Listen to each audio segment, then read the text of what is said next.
पंडित जवाहरलाल नेहरू यांनी लाहोर अधिवेशनात तिरंगा फडकवून पूर्ण स्वराज्याची घोषणा केली होती. त्याची आठवण म्हणून 26 जानेवारी हा दिवस राज्यघटना अंमलात आणण्यासाठी निवडण्यात आला. आपला भारत 15 ऑगस्ट 1947 रोजी स्वतंत्र झाला. भारत देश इंग्रजांच्या गुलामगिरीतून मुक्त झाला. स्वतंत्र भारताच्या पुढील योजना काय असतील? देशाची वाटचाल काय असेल? लोकांच्या कल्याणासाठी कोणत्या योजना राबवल्या जातील? भारताची एकता एकात्मता कायम राखण्यासाठी काय करायला लागतील? हे सारं ठरवण्यासाठी देशाची एक राज्यघटना बनवण्यात आली. त्यासाठी एक समिती नेमण्यात आली. त्या समितीचे अध्यक्ष होते डॉक्टर बाबासाहेब आंबेडकर. यांना भारतीय राज्यघटनेचे शिल्पकार म्हणून ओळखले जाते.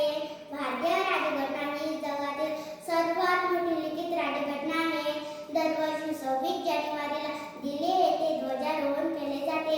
भारताचे पंतप्रधान देशाला उद्देशून भाषण करतात. त्यामध्ये मागील वर्षाचा आढावा घेऊन नवीन वर्षाच्या नवीन योजना जाहीर केल्या जातात. स्वातंत्र्यासाठी बलिदान दिलेल्या स्वातंत्र्यवीरांना आदरांजली वाहिली जाते. शेवटी जाता जाता एवढेच म्हणेन, या जन्माचा